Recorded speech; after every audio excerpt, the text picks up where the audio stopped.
ये धरा है जिस पर घूम रही, हम उसी केंद्र के बिंदु हैं, कहो गर्व से हम हिंदू हैं। नमस्कार, जय हिंद, जय सनातन। मैं युवराज शर्मा। आज हम बात करेंगे राजा दाहिर सेन के बारे में।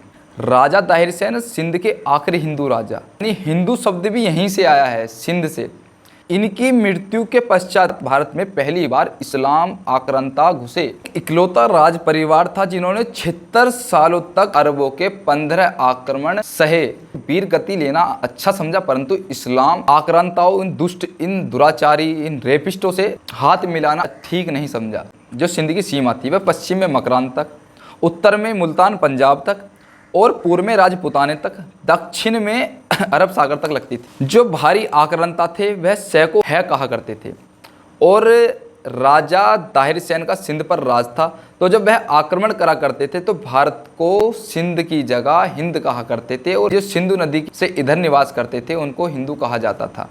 ये भारी आक्रांता कहा करते थे। उनके ऊपर एक तमाचा है। जो इस्लाम आक्रांता, जो अरब खलीफा, चाहे उन्होंने ईरान बना लिया हो, इराक बना लिया हो, अफगानिस्तान, लेकिन भारत पर बार बार आक्रमण करने के बाद भी इस्लाम नहीं बना सके। भारत पर पहली बार आक्रमण 636 ईस्वी में मुंबई के ठाणे में हुआ था। राजा चच ने इसकी संस्थापना करी थी। उनके बाद उनके छोटे भाई रायचंद्र सेन ने संभाला। उनके बाद राजा दाहिर सेन को दिया गया।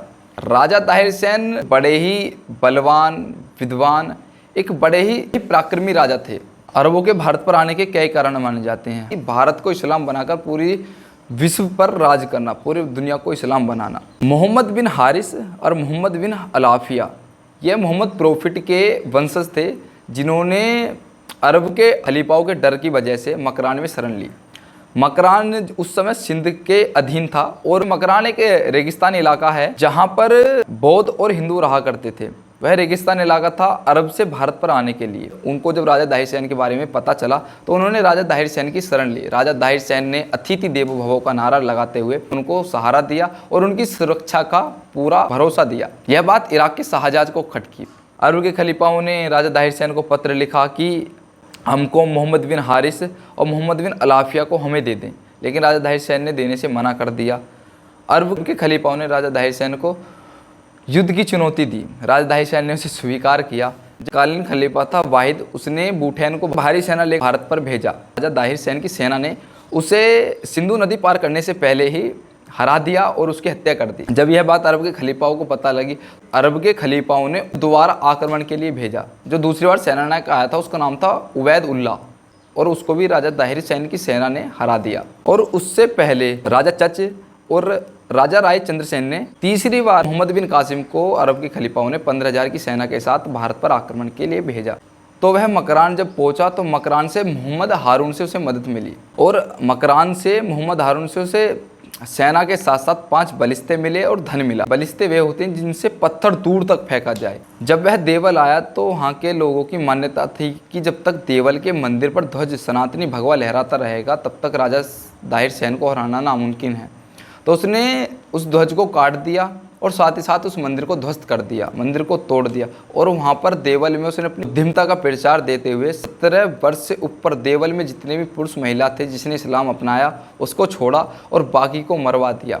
महिलाओं ने जिसने इस्लाम नहीं अपनाया उनके साथ रेप हुआ। वह देवल से आगे चलकर नेरुम पहुंचा तो नेरुम में बौद्धों का शासक था जो राजा दाहिर सेन के अधीन था। उसने अपना आत्मसमर्पण कर दिया। मोहम्मद बिन कासिम के आगे सेना दी, धन दिया और राजा दाहिर सेन की सुरक्षा व उनके बारे में सब कुछ बता दिया। कासिम नेरुम से निकलकर शीशम पहुंचा तो उसकी मुलाकात शीशम के जाटों से हुई। उन्होंने मोहम्मद बिन कासिम से युद्ध करना अच्छा समझा और उन्होंने युद्ध करा। चाहे वे संख्या में कम थे, उनके पास हथियार कम थे और अपने धर्म के लिए, अपने देश के लिए उन्होंने बलिदान देना ही ठीक समझा। 712 में पहली बार अरब के आक्रांता इस्लामी आक्रांताओं ने सिंधु नदी पार कर भारत में प्रवेश करा। जब यह बात राजा दाहिर सेन के भाइयों को पता लगी तो राजा वे युद्ध के लिए निकल पड़े।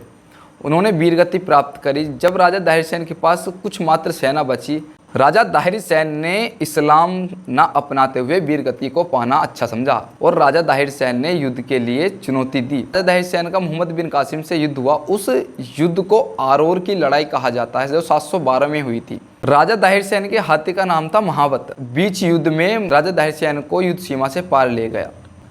और जो राजा दाहिर सेन की सेना थी, उन्होंने सोचा कि राजा दाहिर सेन की मृत्यु हो गई है और वह कमज़ोर पड़ने लगी। जब राजा दाहिर सेन की सेना आधी समाप्त हो चुकी थी, कुछ ही सेना बची थी, तब महावत द्वारे से सीमा में अंदर प्रवेश हुआ। राजा दाहिर सेन ने कुछ ही सेना के साथ फिर भी युद्ध करना ही अच्छा समझा, लेकिन वीर गति तो पाई। उसके पश्चात मोहम्मद बिन कासिम फिर भी नहीं रुका, क्योंकि उनका भारत में आना और युद्ध करने का कारण केवल राजा दाहिर सेन नहीं थे। उनका था कि पूरे भारत पर विजय पाकर वह पूरे दुनिया को इस्लाम बना सकें। कि भारत के जो राजा थे वह आपस में युद्ध तो करते थे, लेकिन आम नागरिकों से कुछ नहीं कहते थे।